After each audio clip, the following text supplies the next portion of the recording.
Hi everybody, and welcome to Teach Outdoors Active Phonics Training.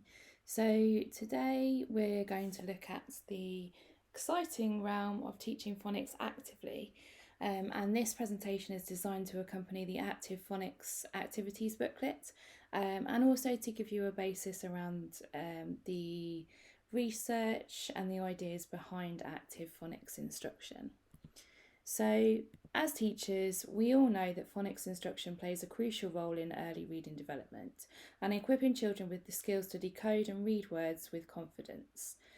In this presentation, we're going to look at evidence-based strategies that make phonics learning not only effective, but also engaging and dynamic. Active phonics instruction offers a range of benefits that can transform the way that children learn to read, and these include engaging activities that captivate students' attention but also stimulate multiple senses, and this can lead to better memory retention so that the children are retaining the different phonemes that we are teaching them because they're having an opportunity to engage with those phonemes in multiple different ways. When children actively participate in a phonics lesson, they develop stronger phonemic awareness. So that means that the ability to hear and manipulate individual sounds in words is stronger because the children are actively involved. Sometimes in a classroom phonics lesson, there can be some children who don't take part or who are more reluctant to vocalise the words. So this dynamic approach fosters a positive attitude towards learning where everybody is involved, and that's crucial in building a solid foundation for reading proficiency. So in terms of the research evidence, there are lots of different studies around at the moment, in particular because the reading framework has highlighted the importance of solid phonics teaching. And from those research papers, I've taken some key findings. So the first one is that active phonics learning or active learning enhances engagement and motivation. So active phonics activities can capture the student's attention and motivation, leading to increased participation and enjoyment in learning. And dynamic activities can create a positive learning environment, fostering a love for reading. Multisensory learning experiences, like we've talked about before, means that all of the senses can be involved, including sight, sound, touch, and movement.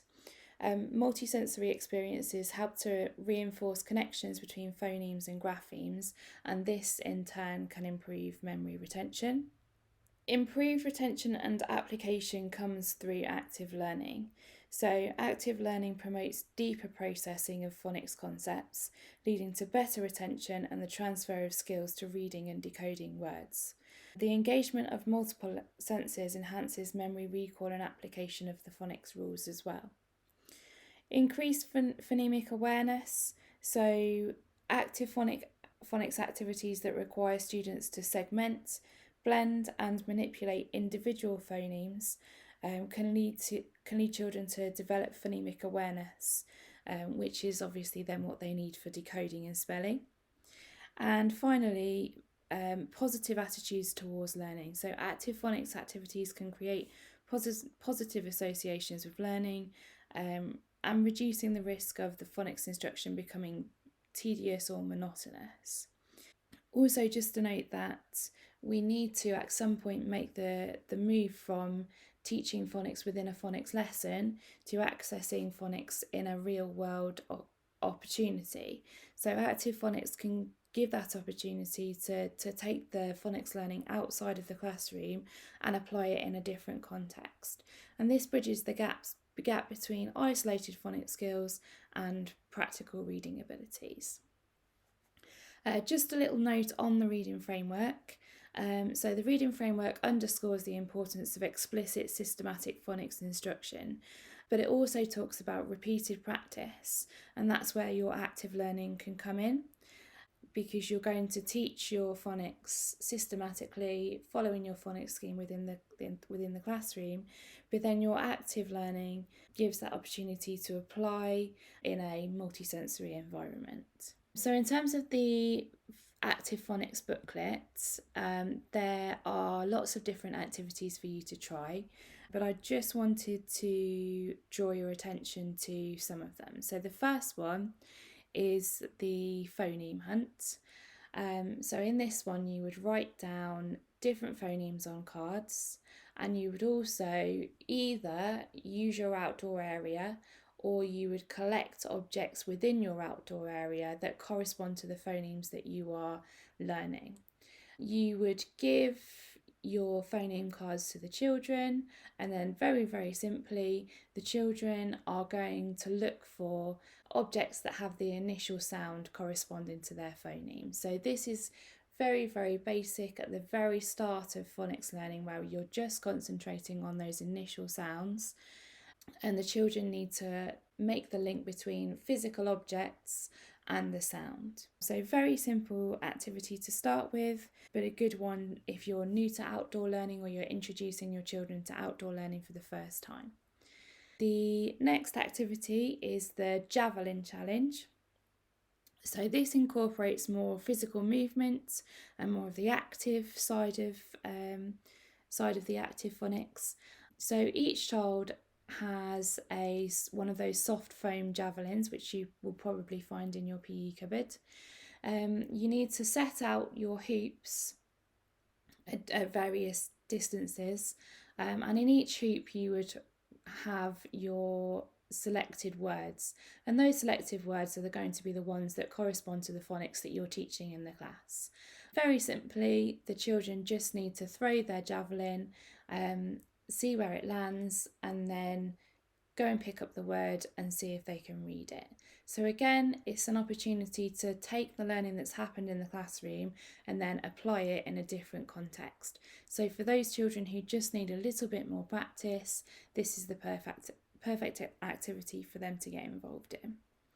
Also on this activity, just to say that you can use lots of different words that have got the same letter string in them. So if you're concentrating on the sh digraph, for example, you could have lots of different words that have that digraph in, just to reinforce the learning over and over again, and for the children to see that digraph can appear in lots of different contexts.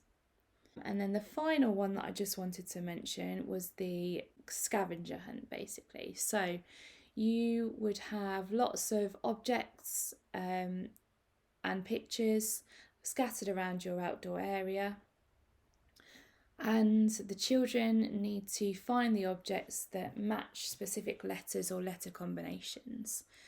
So once they've found the object, they need to bring it back and match it to where it would go. So it's almost the opposite of the previous activity, the phoneme hunt, because this time the children are thinking about the object and where it would fit with which letter on your alphabet line. We're kind of moving away from the reading and more towards the spelling. So it's a good activity to make the link between the two. So there you go. So 3 very, very simple activities that would introduce your children to active phonics outdoors, but also give a good opportunity to reinforce the learning that's happened within the classroom. So a couple of key takeaways. There is lots of research at the moment around active learning, but specifically active learning that enables the overlearning of phonics. And by engaging the multiple senses and promoting participation, like we've talked about, making sure everybody is involved, everybody is having a go, it creates that positive learning environment that leads to full participation and retention of the phonemes. And hopefully the interactive nature of the activities fosters that love of reading and the foundation for future success in terms of reading. So there we go. So hopefully you'll take away your Active Phonics booklet, you'll have a go at some of the activities, and if you have any questions at all, please do contact us. Our information is on the slides there.